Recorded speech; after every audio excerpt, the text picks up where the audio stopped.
Hi,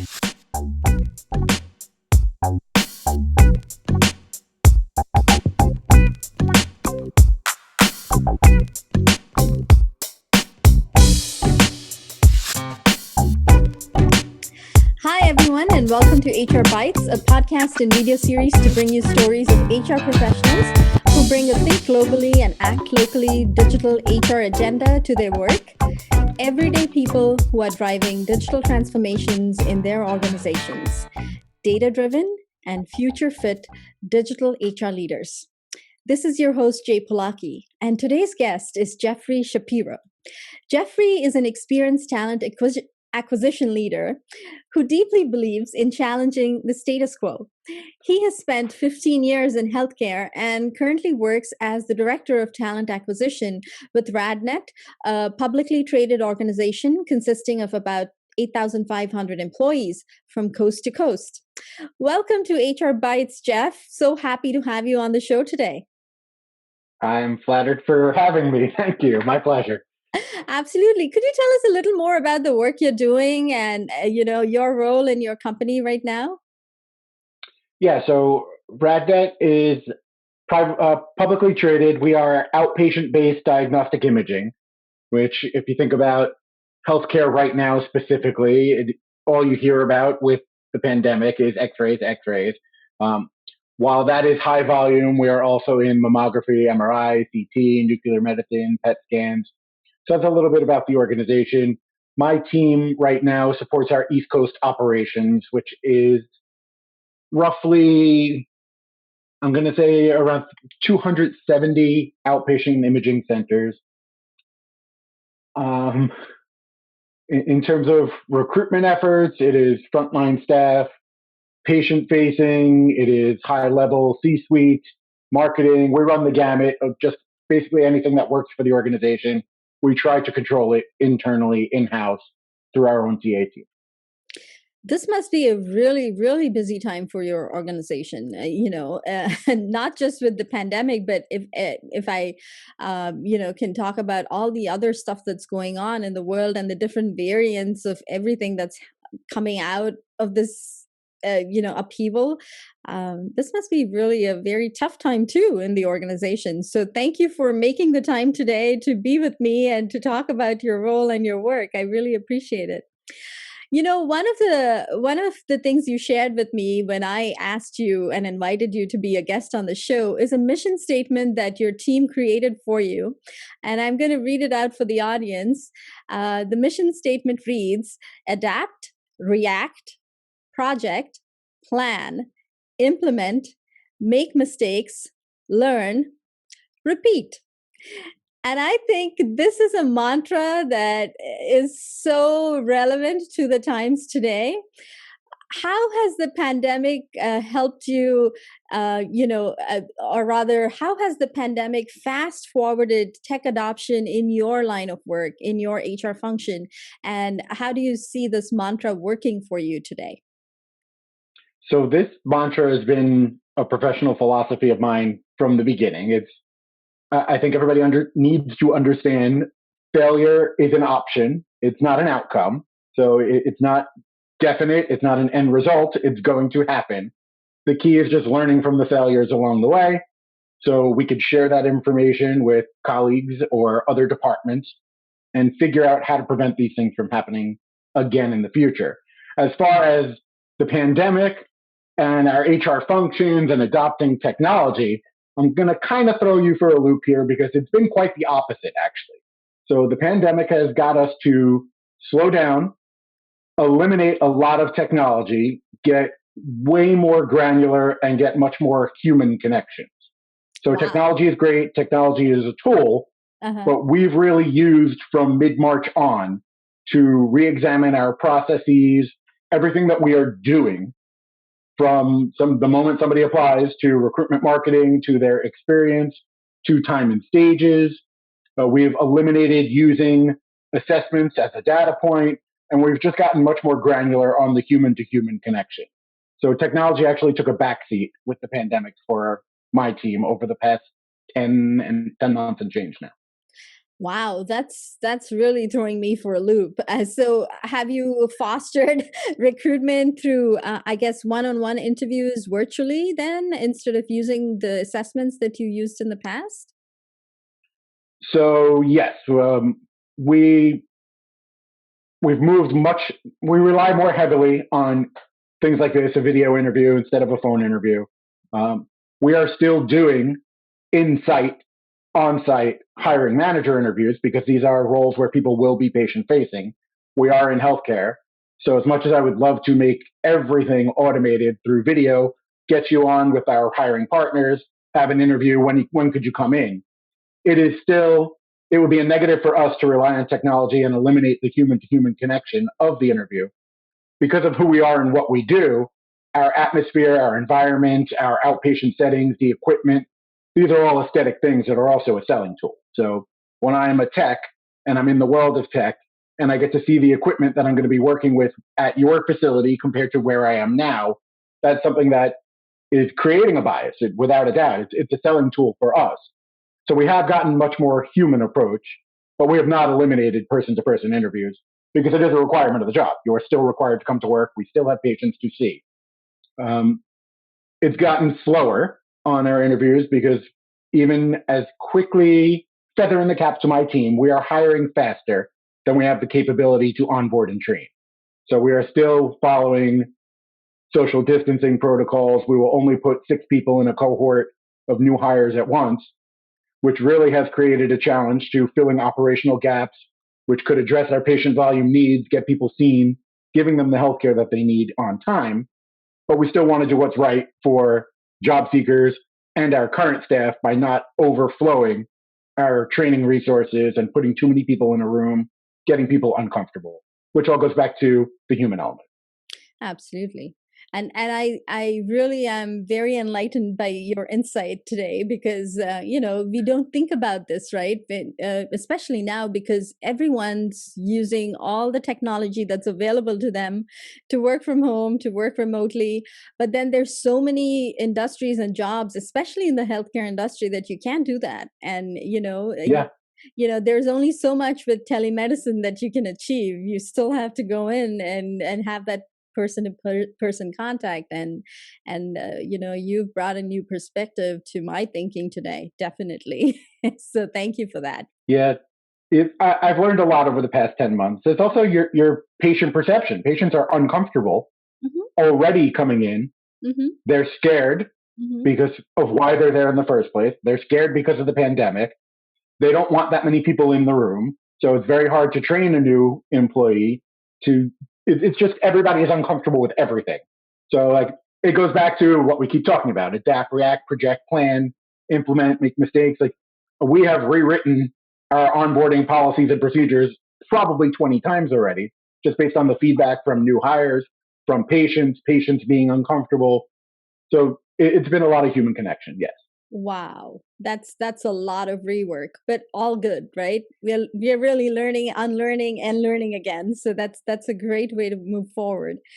So, what role do you think your social capital and your connections within the organization have played in generating and incubating new ideas, new technological solutions within your function? So internally, department to department, there has been much more collaboration. The silos are gone. There is no more, that's not my job. Everybody has really come together. Again, the human connection, just what is in the best interest of the organization, what is going to be in the best interest of our patients. The marketing team has reached out to me recently saying, we realize we have so many social channels, we have so many different verticals, that maybe we should combine everything together. And maybe we understand that a lot of our marketing is geared towards who RadNet is for a patient. But how would you feel if we got involved in employer branding and recruitment marketing? And of course, somebody like me gets very excited about that. I don't need a RadNet Careers Facebook page anymore. Like, I could sell TA employer branding on our main page, which has much more eyes.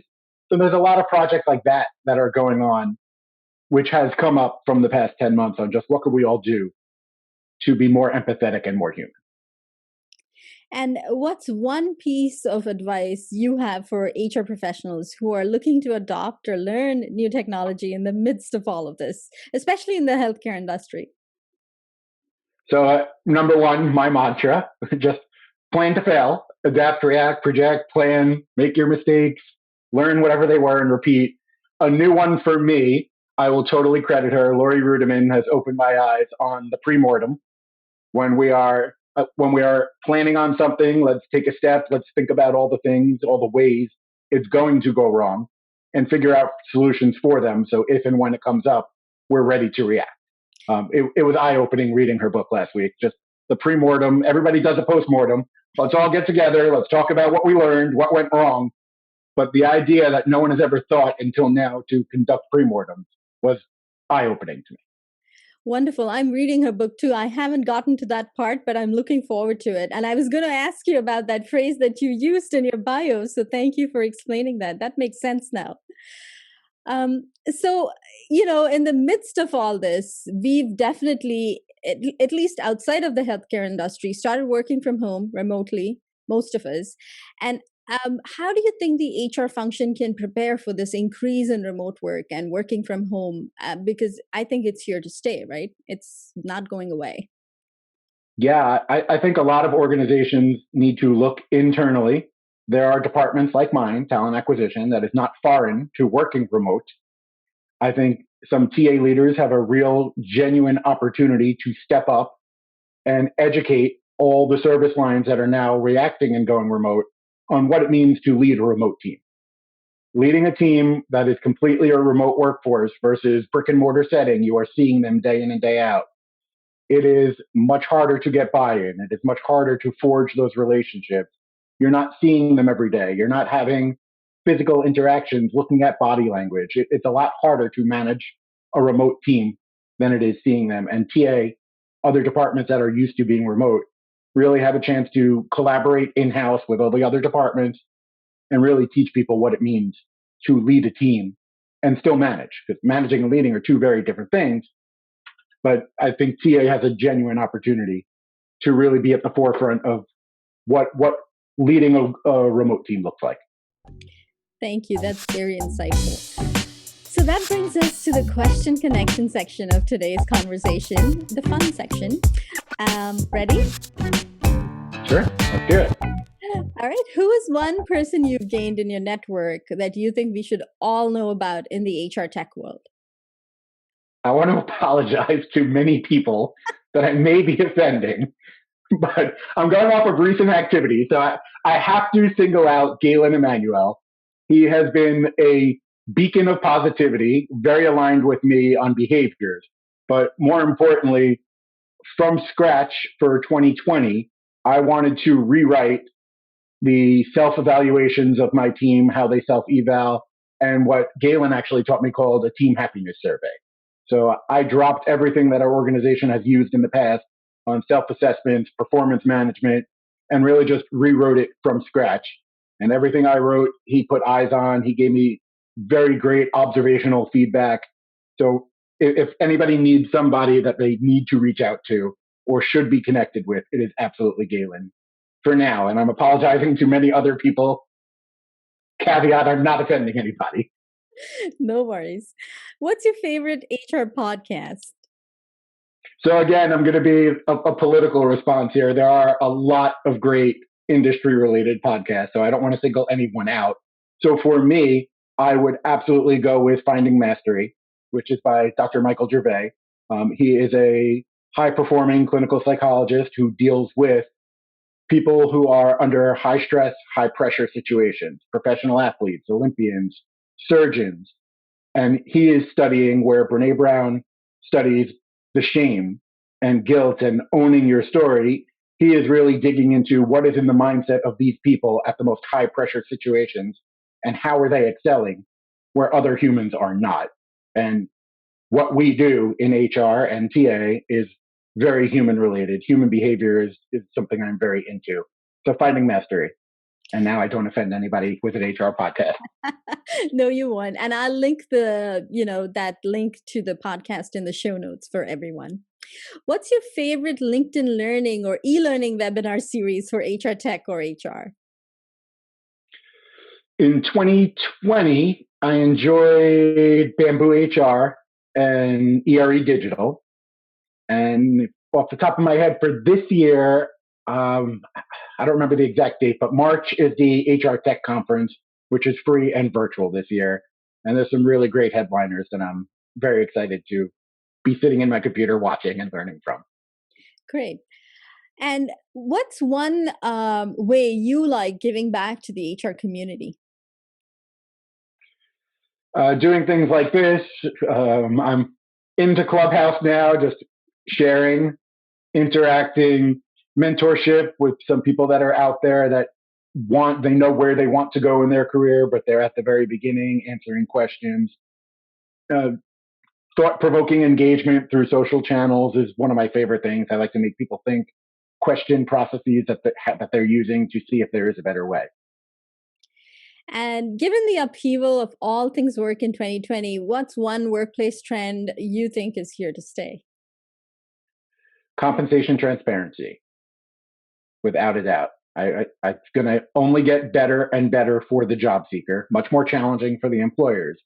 But we're no longer going to be able to post job title X is going to pay $10 to $35 an hour. It's just not realistic. Or you're not even going to be able to post your job with no compensation information. We need to get equitable. We need to be transparent. On top of the fact that there's 3 different job-seeking demographics in terms of generations that have no problem talking about how much money they make. It's not taboo anymore to tell your friends what you are being paid. Absolutely. So thank you so much for sharing your insights today. I greatly learned a lot from you today, and I'm sure most of what you've said resonates with a lot of our audience as well. How can anyone reach you online if they really want to learn more about your work and, all the different insights that you've presented today?